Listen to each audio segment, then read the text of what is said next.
Welcome back. Good evening, good morning even. Whatever it is, we are day 4 of the Qatar Grand Prix, and what a day. Ranker in the desert. It's a good thing Nick Heidefeld's not presenting this, isn't it? Let's kick off. There's a little bit of madness to unpack, but I think let's kick off with a positive. Masterclass from Max Verstappen today. Wonderful tyre prep, nailed the start, nailed the restarts, made a bit of a mug of George Russell, and probably that was the intention, wasn't it? Because he says he's lost all respect for him. Yeah, I think it was a day. I spoke to Christian Horner this morning, pre-race, a couple of hours to wander around the paddock. Bumped into Christian, we were just chatting about yesterday, and he said, watch Max today. He's really annoyed by that one-place grid penalty.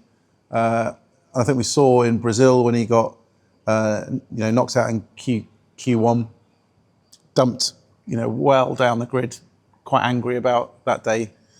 Go back to Suzuka, last year, arrives in the race angry, dominant. So I think Max is the most dangerous when he's got a point to prove, and I think that's what he did today. I think there was no way he was not going to take the lead at the first corner. There was no way he was not going to execute that race brilliantly. Red Bull transformed their car from this his so-called rally car in a sprint where the front and rear axles disconnected.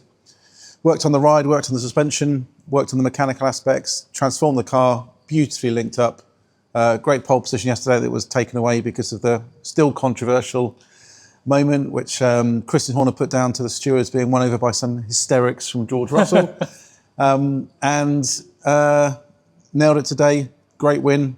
Further confirms, I think there's no doubt, Max Verstappen's been the best driver this season. Well, driver of a champion, I think. Yep. And unlike his teammate, the driver of a champignon. I mean, you really have to go at it some to not even be mentioned by your own team principal in the press release. For the second time. But yeah, then during the race, lap 34, the mirror that's been sitting in the middle of the track, Valtteri Bottas runs over it. He says he didn't see it. He'd been told about it, but he didn't even remember hitting it. He wasn't aware of hitting it. Debris field, and then Lewis Hamilton, Carlos Sainz get punctures. People naturally conclude that there's a debris field and punctures follow, that basically the one follows the other. But there is a slightly more nuanced explanation than that, isn't there? Yeah, so this was a race where, super high speed right-hand corners, lots of downforce, lots of forces,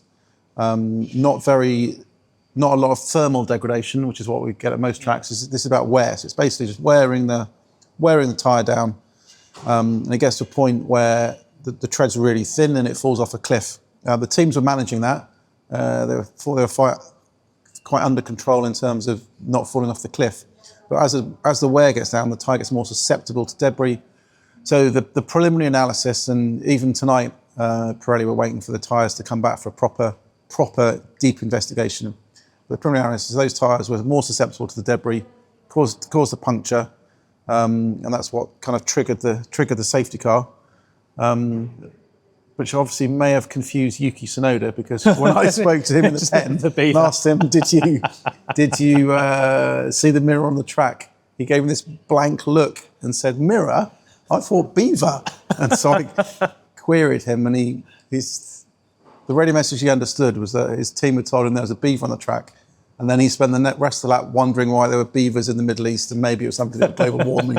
But yeah, random moments in the driver pen. And I suppose we should probably add that there's the further nuance that maybe some people were holding off on pit stops because George Russell had kind of acted like the canary in the coal mine, come in the pits, had a slow right rear, and then got stuck behind a train of cars, and everyone kind of looked at that and went, "Oh, I don't fancy that much." So they were just holding on to see if maybe there would be a safety car. And then in amongst all that, there were penalties. So there was a yellow flag or a yellow illuminated board, maybe some double waved yellows on the main straight to warn people. There's some confusion over the consistency of whether they were waved. Lando Norris he has admitted he didn't see them. He didn't lift. Max reported him, as you do. After the race, Lando said, "I'd have done the same thing." And then we had a series of quite draconian penalties. So should we run through them? So Lewis Hamilton jumped the start, got penalised at 5 seconds, which is kind of standard. Then, of course, when he came in, when the safety car led the field through the pits, he all of a sudden realised that he was exceeding the speed limit, jammed his brakes on. Lando Norris had to jam on behind him. Confusion followed. And then when Lando got his penalty, it was quite big, wasn't it? And it was, I wouldn't say it's unprecedented, but people have used the word draconian. I mean, it wouldn't have affected the outcome anyway, because this Max had won this race. But there was a little bit of kind of curiosity over some people thinking that the penalties were a little bit harsh. Yeah, I think Toto Wolff called them brutal, and McLaren are quite upset, just feeling that they feel as a duty of the regulator that penalties have to fit the crime, basically. And if you can recite Andrea Stella's lecture from memory, I'll buy you one of the £10 beers they sell around here. So McLaren feel that it was too much, that it didn't fit. Not lifting for a almost innocuous yellow flag for a mirror on the track wasn't worth the penalty. So we had this run of penalties, which I think has to fit into the political picture we've got in Formula One as well. That it comes against the change of F1 race director, suggestions that President Mohammed Ben Sulayem is getting a bit more forceful with how it is. We had the letter from the GPDA to Ben Sulayem recently. I was taken up to see Ben Sulayem this morning. We had an interesting interview. Very combative, very feisty, very defiant. Pushed him on a lot of topics. But I think the most interesting one, which is a story we ran on Autosport earlier, was about the GPDA. I said to him, what do you think of the GPDA? What do you think of their kind of stance that you aren't treating them like adults, and that the FIA should offer some transparency in terms of where the money from fines go from? His response was almost instant: none of their business. I run the FIA. And then he doubled down and tripled down and quadrupled down, and basically said he only cares about the FIA. He said the driver should get on doing what they do, which is drive and race. So it's quite an interesting dynamic we've got in the F1 paddock right now. I mean, it was interesting. A lot of the drivers not really understanding. George Russell didn't, when we spoke to him after the race, didn't understand what his penalty was for, which was a bit confused. We'd like to know what some of the penalties were all about. We were, rather like Alan Partridge made promises about storage which weren't kept. We were promised an explainer from the FIA who's bogged off for the night, so it might come tomorrow, who knows? We await that in our inboxes. Lando Norris was so discombobulated by the whole thing that he arrived in the media pen afterwards without, his press attaché with the necessary dictaphone to make sure we don't misquote them. Just totally on his own, pulled his helmet off, dumped it on the ground, and just started giving interviews. He was just clearly a man desperate to leave. Yeah, it's been interesting. I think a lot of kind of frustration from the McLaren camp, because there were moments today where it seemed that while potentially they wouldn't have done enough to win the constructors, they would have put it in, all but out of reach of Ferrari, pending a, dramatic 1-2 for Carlos Sainz and Charles Leclerc. They don't score any points in Abu Dhabi. But now it's much more open on that front. And also an interesting dynamic too, that Leclerc's second place today with Lando being dumped out puts him right behind Lando in the Drivers' Championship now. So there's a fight on for second. The fight's on for the Constructors' Championship. It's opened it up massively. And I think it just feels like a lost opportunity through circumstances kind of out of the team's control. Yeah. More stuff for people to rage about in that bit, the comments. Just quickly, also matters arising in the media pen.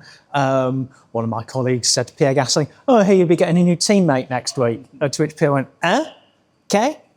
Well, probably not, given that he's not Spanish. But yes, Esteban Ocon may be out as part of a complicated contra deal with, guess who's pulling the strings? Flavio Briatore somewhere. Yeah, so I think it's basically a bit of an end-of-season shuffle.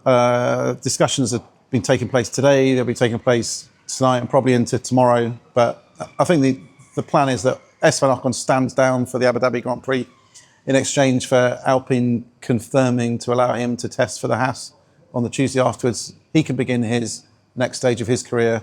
It ends what's been a quite difficult phase for Esteban Ocon, and it gives Alpine a chance to bring Jack Doohan in for the final race get him up to speed, get those early butterflies out the way on the track he knows.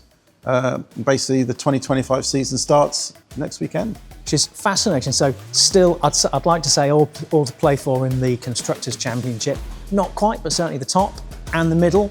And with the Drivers' Championship already settled, I'm sure the Abu Dhabi owners will be pleased that there's something to play for in their circuit. We will be back next week. Well, I won't, but you will. As I say, we will see you then.